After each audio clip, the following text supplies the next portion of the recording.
No matter who you are, I'm sure that almost all of you have heard of the YouTuber MrBeast. He has done a ton of good things for the community, such as build houses for people in Africa, give people money, and even help the blind and deaf out. Despite all of this, he has also faced a lot of controversy along the way, and in today's video, we'll be talking about all the MrBeast employees who have either been fired or no longer appear on any of the videos. So without further ado, let's get right into it. Alright, so first off, we have Marcus Pearson. Marcus would first appear on MrBeast videos in 2019 and quickly became a favorite by his fans. After 2019, however, he would stop appearing in MrBeast videos, which left many fans speculating. It wasn't until August of 2020 when it was announced that Marcus was removed completely from MrBeast's team, and it sounds like they did not leave in good terms. The only conclusion that I can make is that he's broken somewhere else. That's the only conclusion that I can come up with. He has a disconnect. I mean, he has all the connections up here and everywhere else with money. Yes, of course, you can do anything with money. But there's a disconnect somewhere. There were also rumors that Marcus was fired due to drug-related issues. However, those were never proven valid. But a lot of people viewed that live stream for Marcus as him being delusional, and nothing really happened to MrBeast at that time. But the next person who left on more peaceful terms is Jake the Viking. Now, Jake would appear on MrBeast in 2018 and was seen as the masculine guy who could lift heavy things in challenges. However, a video was made in 2020 where Jake claimed that he no longer was working for MrBeast because the crew was doing less physical challenges and they mutually thought that his piece no longer fit the puzzle. At the time, he also wanted to pursue content creation by himself, away from MrBeast. Now, the next person that we're going to be talking about is Jake Weddle.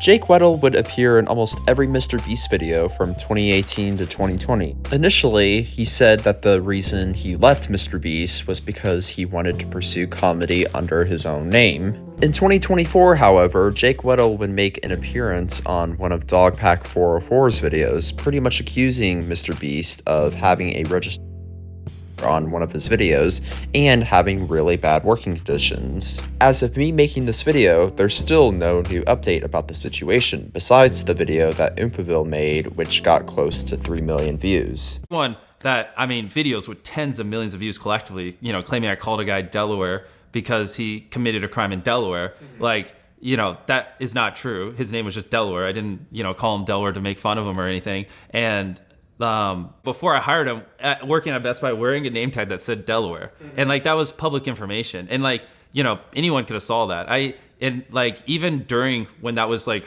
getting shared a lot a couple months ago, I even sent that to a couple of YouTubers. I was like, hey, just so you know, I didn't call him Delaware because of this messed up thing. That was just his name, and here's proof. And I guess I probably shouldn't say the name of the creators, but so yeah, that's definitely interesting. But this next person that we're going to be talking about is someone that I'm sure a lot of you all are familiar with. It's Ava Chris Tyson, formerly known as just Chris Tyson. Now, Chris actually helped MrBeast start up his channel and worked with him from 2012 all the way to 2024. The reasoning for this is because allegations would surface of Chris Tyson talking inappropriately to a minor when they were 20.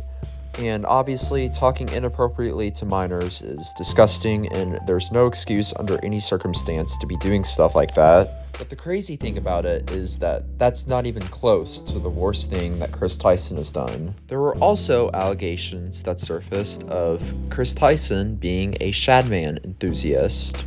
If you don't know who Shadman was an artist that drew CP, which I'm sure all of you all know what that means. Basically, how him and Chris Tyson are linked together is that Chris Tyson would often comment under Shadman's posts and even owned an art piece from Shadman.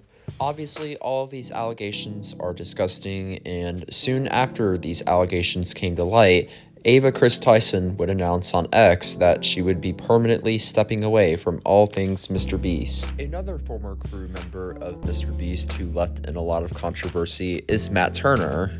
Now, Matt Turner's tenure at MrBeast was definitely short-lived, as he only worked there for 5 months. Initially, Matt Turner would put out a video saying that he really enjoyed working for MrBeast and even thanked MrBeast for giving him the opportunity to work for them.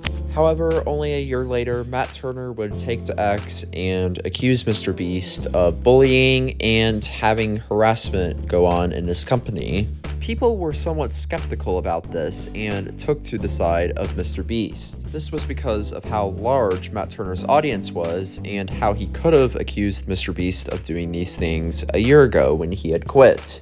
But what about Ty?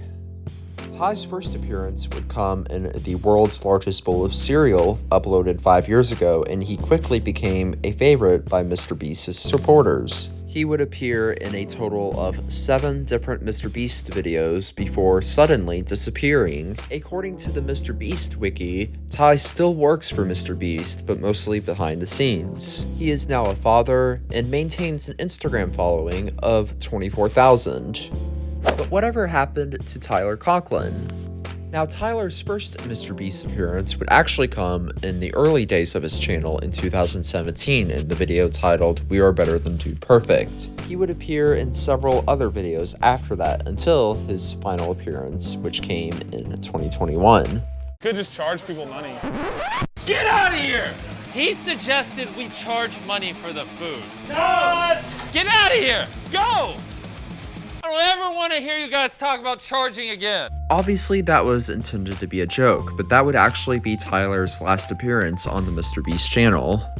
But he has made a few small appearances here and there, and judging by his Instagram, it appears that he still works on MrBeast behind the scenes. But what about Sneako? Now, I'm sure most of you guys know Sneako because he's a popular streamer and YouTuber, but believe it or not, he was actually a member on MrBeast for a short period of time. His employment wouldn't last for long, though. I started working for MrBeast 2 years ago. It didn't last long because I got caught up with my ego. I was working for a guy that used to be my fan, and this was during a time when I wasn't uploading on YouTube at all. I was in college, I was unhappy, my face was all bloated because I was drinking a 6-pack of American beer every night. Wasn't a good time. Also, what happened to Garrett? His tenure with MrBeast was short-lived, as his first appearance came in the "I took my friend's car apart and put it in his room" video, and his last appearance came in the "Last to Leave Slime wins $20,000.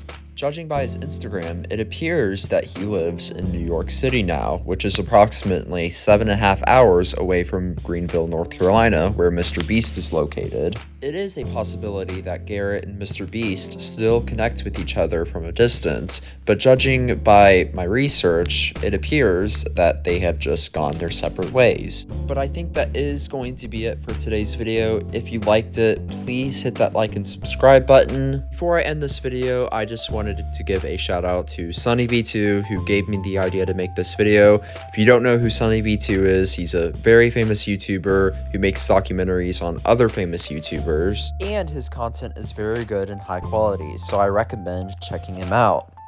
But yeah, that's pretty much it for today's video. I hope you enjoyed it, and I will hopefully see you guys soon. Peace!